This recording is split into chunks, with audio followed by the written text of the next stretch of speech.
धन्यवाद सभापति महोदय। एक कहावत है हिंदी में, ज्यादा जोगी मठ उजाड़। मैं 2009 में इस सदन का सदस्य बना और भारतीय जनता पार्टी के नेतृत्व का मैं शुक्रगुजार हूं कि उन्होंने मुझे पहली ही बार फाइनेंस कमेटी का और पब्लिक अकाउंट्स कमेटी का सदस्य बना दिया, स्टैंडिंग कमेटी का। और उस दिन से लेके लगातार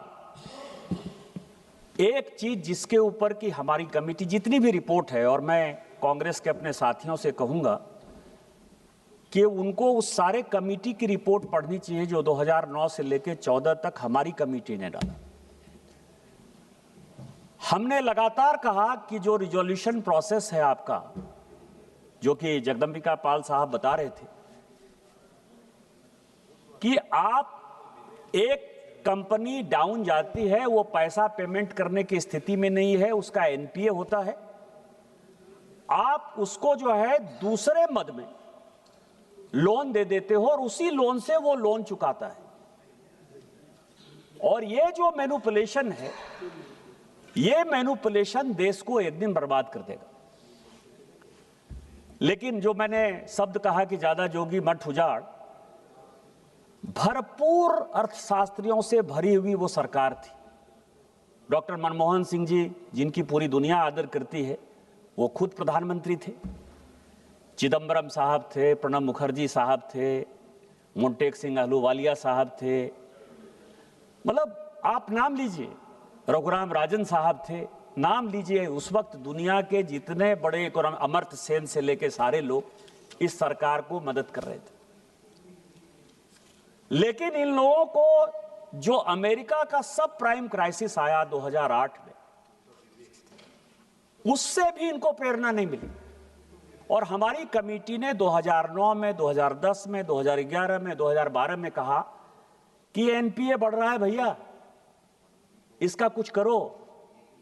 जो लोन आप दे रहे हो उतना कोलेटरल है ही नहीं, उतना पैसा है ही नहीं उस कंपनियों के पास, ना वो इक्विपमेंट ला रहा है, ना वो लोगों को रोजगार दे रहा है, ना उसके पास जमीन है।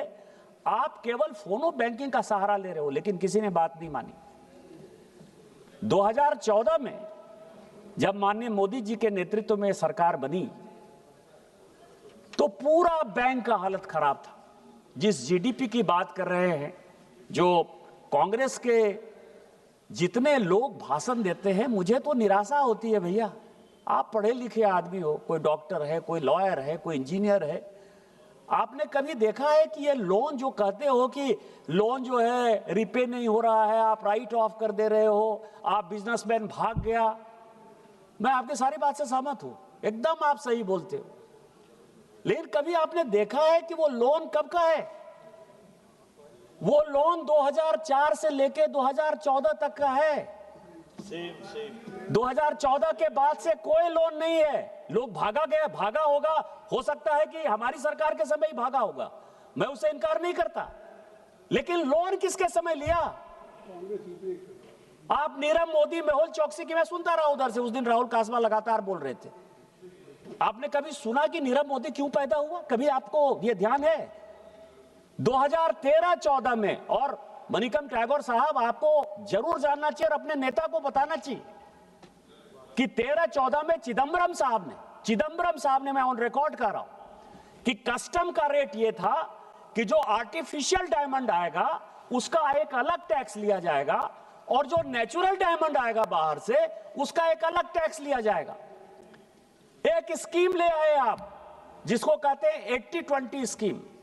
80-20 स्कीम यह था कि आप गोल्ड लाइए, डायमंड लाइए, आप यहां 20% यहां के लोकल मार्केट में दीजिए और 80% जो है उसको आप बाहर भेज दीजिए। सीएजी की रिपोर्ट आई 2014-15 की, मैं कॉपी भेज दूंगा आपके नेतृत्व को। वो ये कह रहा है कि 5 घंटे में डायमंड आया, 5 घंटे में गोल्ड आया, 5 घंटे में चांदी आया, और वो प्रोसेसिंग करने के लिए कभी हरिद्वार चला गया, कभी सूरत चला गया, कभी बंबई चला गया, सब दिल्ली एयरपोर्ट पर आया और 5 घंटे में उसको प्रोसेस करके उसको एक्सपोर्ट कर दिया।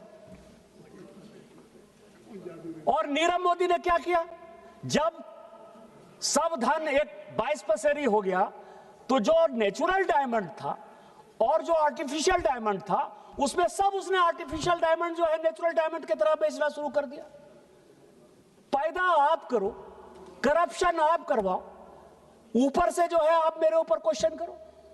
15 लाख करोड़ रुपया, 1-2 पैसा नहीं, 15 लाख करोड़ रुपया इस देश का बैंक में डूब गया। कोई था पोजीशन नहीं। अब भारत सरकार जब आई, मोदी जी आई, और क्योंकि जो जीडीपी आप छोड़कर गए, 2004 का इकोनॉमिक सर्वे यदि आप देख लीजिएगा तो भारतीय जनता पार्टी जब छोड़कर गई यूपीए को, जब उसने अपना चार्ज दिया, तो आपने इकोनॉमिक सर्वे में, आपने 2005 के इकोनॉमिक सर्वे में आपने कहा कि हमको अटल बिहारी वाजपेयी ने रोबस्ट इकोनॉमी छोड़ी है। जीडीपी का जो लेवल था वो 9% था, 9% के दर से ये देश आगे बढ़ रहा था। लेकिन जब हमने चार्ज लिया, माननीय मोदी जी ने चार्ज लिया, तो ये इकोनॉमी 4.2% के रेट से बढ़ रही थी और 15 लाख करोड़ रुपया टोटल बैंक का जो लोन था वो लगभग 52 लाख करोड़ रुपया बैंकों ने पूरे 1947 से लेकर 2014 तक दिए थे लोन। उसमें से 15 लाख करोड़ रुपया डूब गया था और 9 लाख करोड़ रुपया जो था वो ये था कि वो मिलेगा या नहीं मिलेगा। 50% पैसा बैंक का डूबा हुआ था। कोई भी बैंक का चेयरमैन एक फाइल साइन करने को तैयार नहीं था। इन्फ्लेशन का रेट जो है आप 10%, 11% लेके गए थे। महंगाई जो है दिन रात आगे बढ़ रही थी। क्या करती है हमारी सरकार? हमारी सरकार को यदि डेवलपमेंट करना था, जिसके आधार पर कि भारत की जनता ने माननीय मोदी जी को वोट दिया था, क्या करती? तो फाइनली पूरी दुनिया से प्रेरणा लेकर हम जो है इंसॉल्वेंसी एंड बैंकरप्सी कोड लेकर आए हम। और मुझे फक्र है कि 2009 के बाद से इस देश में जितने बड़े कानून बने, चाहे आपने बनाए, चाहे यूपीए के समय बने, चाहे एनडीए के समय बने, लगभग सभी कमेटी का मैं सदस्य रहा। मैं इस आईबीसी कमेटी का भी सदस्य था। अब आईबीसी कमेटी में यह कहते हैं कि चर्चा नहीं हुई। चर्चा तो यार, जब ये आईबीसी आया, माननीय सभापति महोदया, उस वक्त भी जेपीसी बनी, भूपेंद्र यादव जी जेपीसी के अध्यक्ष थे, और अभी जब ये रिपोर्ट लेकर आए हैं, अभी भी जो है जेपीसी है। उसी के बाद आई है, पूरा कंसल्टेशन हमने किया है, कई एक कमेटियां हमने बनाई है, उस कमेटी के बाद आया। अब इसमें जो फ्लॉ था कि फाइनली एक ऐसा रोबोस्ट सिस्टम स्ट्रेंथन किया जाए जिसमें कि बैंकों को भी बचाएं, विकास भी हो, और कहीं ये करप्शन का जो है दायरा नहीं आए। तो हमने कई एक अधिकार दिए। लेकिन अधिकार जब आप देते हैं, कानून जब आप बनाते हैं, तो इस देश में कुछ भी हो, सबसे पहला यह होता है कि कानून को तोड़ने के रास्ते कैसे हो सकते। कानून के रास्ते क्या थे कि आपने किसी कंपनी को, जैसे मान लीजिए कि मैं एक मिनर्वा कंपनी का जिक्र कर रहा हूं, 80,000 करोड़ रुपया उसको लोन दिया, 80,000 करोड़ उसको लोन दिया। पता है उसके कोलेटरल जो है केवल 100 रुपए के थे। तो जब ये कानून बना, इस कानून में लूप होल्स थे। लूप होल्स क्या क्या थे जिसके लिए कि हमने बनाया और जो ये संशोधन करने के लिए हम आए।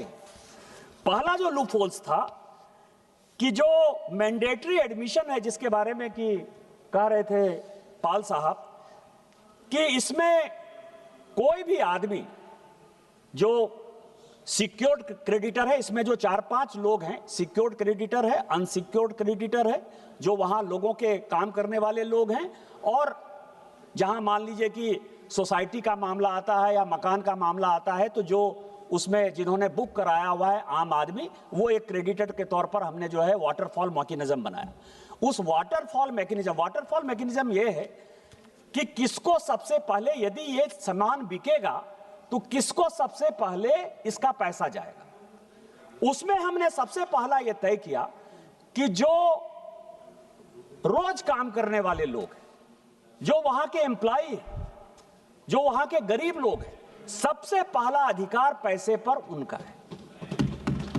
दूसरा हमने बनाया कि जो बैंकिंग सिस्टम है, जो सिक्योर्ड क्रेडिटर है, जिसका कि खुलेआम पैसा जो है पता है कि ये पैसा इसी बैंक का है, इसी फाइनेंशियल इंस्टीट्यूशन का है, वो दूसरा जो है वाटरफॉल मैकेनिज्म में वो था कि वो दूसरा पैसा सिक्योर्ड क्रेडिटर को जाएगा।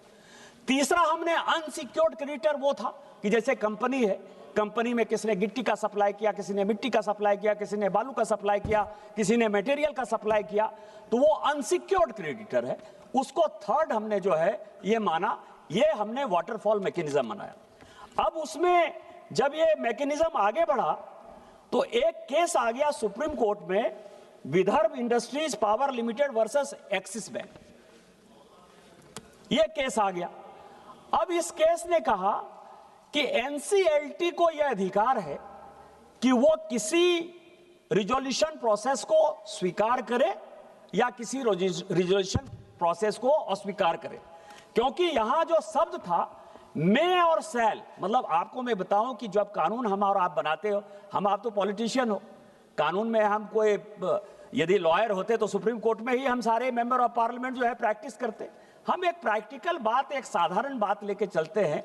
अब सुप्रीम कोर्ट ने अपने जजमेंट में मे और शैल का फर्क बता दिया कि नहीं, एनसीएलटी को यह अधिकार है कि वो किसी चीज को स्वीकार कर सकता है, किसी चीज को अस्वीकार कर सकता है। अब मान लीजिए कि एक गरीब आदमी है, अनसिक्योर्ड क्रेडिटर है, जिसने 1 लाख रुपए का सप्लाई किया, 2 लाख रुपए का सप्लाई किया, वो तो मर जाएगा ना, वो बड़ा आदमी तो है नहीं। बैंक में तो मान लीजिए कि सॉवरेन गारंटी है भारत सरकार की, तो बैंक में बचने की काफी संभावना है, वो कैसे बचेगा? और एनसीएलटी को अधिकार हो गया। तो इस बजट, ये जो बिल आया है इंसॉल्वेंसी बिल, इसको हमने जो है सुधारने की कोशिश की और हमने जो है में शब्द को शैल से कर दिया कि अब एनसीएलटी के चारों तरफ के बंधन को हमने बांध दिया कि आपको उसको स्वीकार करना है। पहले आप उस प्रोसेस को स्वीकार करिए और फिर जो दूसरा प्रोसेस पाल साहब ने बताया कि अब पहले क्या था कि 66%, 70% जो है सिक्योर्ड क्रेडिटर यदि वोट देंगे तो होगा, अब ऐसा नहीं। कई एक बार प्रोसेस में हुआ कि कुछ लोग सहमत हो सकते हैं, कुछ लोग असहमत हो सकते हैं, किसी बैंक का एक अलग स्टाइल है, किसी का नया स्टाइल है, भारत सरकार के कोई इंस्टीट्यूशन है वो एक साथ काम करना चाहते हैं, यहाँ प्राइवेट सेक्टर का बहुत डेवलपमेंट हो गया है। तो उस प्रोसेस को हम नीचे लेकर आए कि अब ऐसा नहीं चलेगा। अब 51% लोग यदि ये चाहते हैं कि नहीं इसका रिजोल्यूशन प्रोसेस हो तो वो हम करेंगे। दूसरा, पटवे साहब आपने लगता है बिल को पढ़ा नहीं कि आरपी कौन बनाएगा? आरपी वो बनाएगा जो सिक्योर्ड क्रेडिटर है। ये जितने रिजोल्यूशन प्रोसेस में वो आरपी जो है, जो प्रोफेशनल बनाए जाएंगे, और प्रोफेशनल इसलिए बनाया जाएगा, जो हमारे सारे पहले के वक्ताओं ने कहा कि वो इसलिए बनाए जाएंगे कि कंपनी यदि चलती हुई कंपनी है और किसी घाटे में है तो हम 2-3 महीने, जब तक कि ये रिजोल्यूशन प्रोसेस पूरा नहीं हो जाता है, हम उसका ये प्रयास करेंगे कि वो कंपनी बैठ नहीं जाए, वो कंपनी बंद नहीं हो जाए, क्योंकि कंपनी यदि बंद हो जाएगी तो हम कहां से पैसा देंगे? बिकती हुई कंपनी ना अच्छे से बिकेगी। तो इसलिए आपको पता है कि अभी तक में लगभग 1300 कंपनियां जो है उसकी सक्सेसफुली इसका जो है रिजोल्यूशन हो चुका है, और भारत सरकार को लगभग 2024-25 तक 4.5 लाख करोड़ रुपया मिला है। बैंक का डूबा हुआ जो पैसा है वो 4.5 लाख करोड़ रुपया लेकर आए हैं। और आप जो कह रहे थे कि कम आया बेसी आया, लगभग 49.3%, मतलब यदि हमने 1 लाख करोड़ रुपया दिया था तो 50,000 करोड़ रुपया जो है हम रिकवरी कर चुके हैं। नहीं तो आपके समय जो हालत था जिसमें कि आप डीआरटी के माध्यम से बेच रहे थे, कभी आपने देखा है 2004 से 14 तक जो डीआरटी प्रोसेस में जो कंपनियां बिकी हैं उसकी कितनी रिकवरी है? उसकी रिकवरी केवल 18% है, केवल 18%। और वो जो 18% में कंपनियां बिकी, मैं 10 कंपनियों के नाम आपको बता सकता हूं कि वो कंपनियां ऐसी हैं जो कि आज बड़ी सक्सेसफुल हैं। आपने कौड़ी के दाम पर जो है बेच दिया। लेकिन ये कोर्ट का ये जो प्रोसेस है, एनसीएलटी का जो प्रोसेस है, आईबीसी का जो ये प्रोसेस है, हम लगभग 50% इसकी रिकवरी करके आए। ये एक सबसे बड़ा हमने इसमें चेंज किया है। इसके बाद आपने क्रॉस बॉर्डर इंसॉल्वेंसी की बात कही, इसमें वो है क्रॉस बॉर्डर इंसॉल्वेंसी को जो है, और ये कहां से आया, मैं आपको बताऊं कि एक केस आया जेट एयरवेज का। अब जेट एयरवेज का केस ये आया कि जेट एयरवेज की इंसॉल्वेंसी का प्रोसेस भारत तय करेगा, ये सुप्रीम कोर्ट का जजमेंट है जिसके आधार पर कि ये चेंज करने की बात आई, या नीदरलैंड तय करेगा। क्योंकि यहां जितनी कंपनियां हैं, यहां पहले civil aviation minister Jyotiraditya Scindia साहब बैठे हुए हैं, जितने भी लोग हैं उन्होंने री इंश्योरेंस यदि कर लिया है, यदि लीज पर लिया है, जितने भी विमानन कंपनियों ने काम किया है, उन सबों के हेडक्वार्टर या जो ऑफिसेस हैं वो सब बाहर हैं। और भारत के कानून उसके ऊपर लागू होंगे कि नहीं होंगे, क्योंकि हमारा पैसा है, हमारा पैसा यदि डूब रहा है, बैंकों का पैसा लिया हुआ है, बैंकों के पैसे से जो है वो हवाई जहाज खरीद रहे हैं। और ये जो चेंज करने का आया क्रॉस बॉर्डर इंसॉल्वेंसी में, सबसे बड़ा सवाल जेट एयरवेज का ही था। जेट एयरवेज के जजमेंट के बाद भारत सरकार ने यह तय किया कि कोई लीगल फ्रेमवर्क नहीं होने के कारण हमको काफी लिटिगेशन में जाना पड़ता है। इसीलिए एनसीएलटी में यह संशोधन करना होगा कि भैया यदि लीज में एयरक्राफ्ट यहां आया है तो आपको भारत सरकार का ही कानून मानना पड़ेगा और वो पहले से साइन करना पड़ेगा। क्योंकि जिस तरह से एविएशन सेक्टर आगे बढ़ रहा है, जिस तरह से चप्पल पहनने वाले लोग जो है उनको हवाई जहाज में चढ़ना है, तो वो तब चढ़ेंगे ना जब यहाँ का पैसा बचेगा, नहीं तो लोग तो भाग जाते हैं। अब आप ही समझिए कि विजय माल्या की बात करते हैं, किसने दिया किंगफिशर को लोन? किंगफिशर को लोन तो आपकी सरकार ने दिया। आपके मंत्री, मैं सेंट्रल हॉल में बैठता था, मनिकम टैगोर भी संजोग से हमारे साथ सदस्य थे, वो जैसे ही राज्यसभा से बाहर आते थे पूरी कांग्रेस उनके पीछे पीछे चलती थी, क्योंकि बॉम्बे वो रोज जो है आपके सदस्यों को लेके जाते थे और बॉम्बे से जो है सोमवार को लेकर आते थे, शुक्रवार होता था। तो इस तरह के सिचुएशन में ये जो इंसॉल्वेंसी प्रोसेस है